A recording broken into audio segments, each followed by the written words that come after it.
Hello friends, I am Apruti. Welcome back to our channel plants space. अपराजिता के growing season को लेकर काफ़ी ज़्यादा कमेंट्स आ रहे हैं कि अपराजिता के पौधे को हमें कब ग्रो करना चाहिए या नर्सरी से कब लेकर आना चाहिए।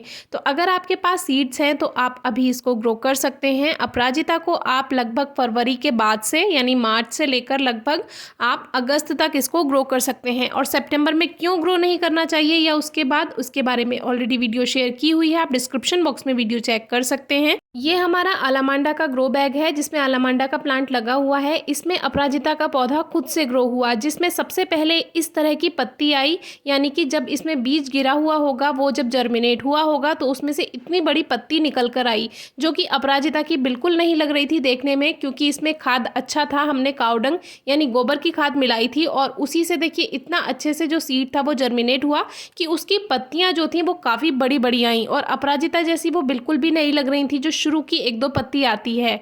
तो उसके बाद की जो लीव्स आई वो हेल्दी आई, जैसी अपराजिता की होती हैं बिल्कुल वैसी ही। तो समझ में आया कि हाँ, ये अपराजिता का ही प्लांट है। यानी इतनी बड़ी पत्ती देखकर थोड़ा सा कन्फ्यूज़न हो गया था। और ये पौधे हमने ग्रो नहीं किए हैं, ना तो इसमें कोई सीड्स हमने बिखेरे थे, इसी में पहले के बीज गिरे हुए थे। जब इसमें पहले अपने आप लास्ट टाइम भी पौधा ग्रो हो गया था, उनसे फलियाँ बनी और उन्हीं से सीड्स अपने आप इस मिट्टी में गिर गए। जबकि आपने देखा था कि हमने मिट्टी को बाहर निकाल के इसमें खाद मिलाया था और जो नीचे की मिट्टी होगी उसमें कहीं ना कहीं कोई सीड रह गया होगा, और जब उसको नमी मिली, खाद मिला, तो वो अपने आप ही जर्मिनेट हो गया और इस तरह के ये प्लांट्स अपने आप बन गए। अब ये मिट्टी में इतने अंदर हैं तो इनको कुछ इस तरह से बाहर निकालना पड़ा, क्योंकि हम आपसे कहते हैं कि रूट्स के साथ थोड़ी मिट्टी ज़रूर आनी चाहिए, लेकिन ये अपने आप ही इसी तरह हमें इसलिए निकालने पड़े क्योंकि जो बीज थे वो मिट्टी में बहुत जाकर अंदर कहीं पे थे।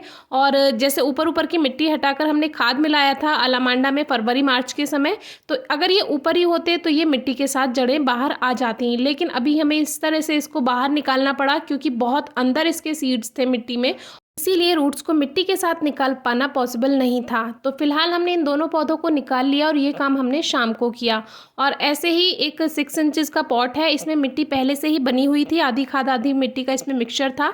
इस तरह की मिट्टी आप बनाकर रख सकते हैं, क्योंकि कुछ प्लांट्स जो सेंसिटिव होते हैं या जिनकी रूट्स ज़्यादा सेंसिटिव हैं, क्योंकि कुछ पौधों के लिए नई मिट्टी तैयार करके अगर आप लगाते हैं, यानी खाद नया नया मिलाया है, तो वो थोड़ा स्ट्रेस में आ जाते हैं। तो आप पहले से भी एक पॉट में मिट्टी तैयार करके रख सकते हैं खाद मिलाकर, तो अचानक से आपको कोई पौधा लगाना पड़े तो वो आप काम कर सकते हैं और प्लांट स्ट्रेस में भी नहीं जाता है।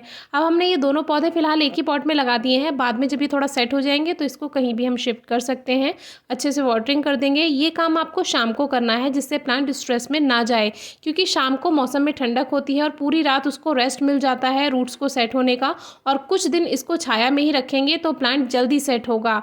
और जब थोड़ा लगे कि हाँ प्लांट अब ठीक हो चुका है, या पत्तियां अगर मुरझाएं और थोड़ी झड़ने लगें तो कोई परेशानी की बात नहीं है, उसको छाया में रखा रहने दें, कुछ ही दिन में प्लांट ठीक हो जाएगा। और इसके बारे में हमने वीडियो नंबर 697 है शायद, वो शेयर की हुई है, आप चेक कर सकते हैं। और उसको लगा रहने दें, उसमें जल्दी ही न्यू शूट्स आ जाती हैं अगर प्लांट को ज़्यादा स्ट्रेस नहीं हुआ है।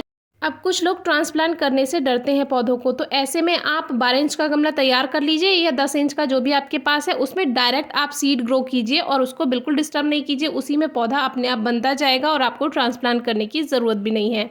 तो हमारे प्लांट पे देखिए कलियां भी आने लगी हैं, अप्रैल में हमारे यहाँ फ्लावरिंग स्टार्ट हो जाती है।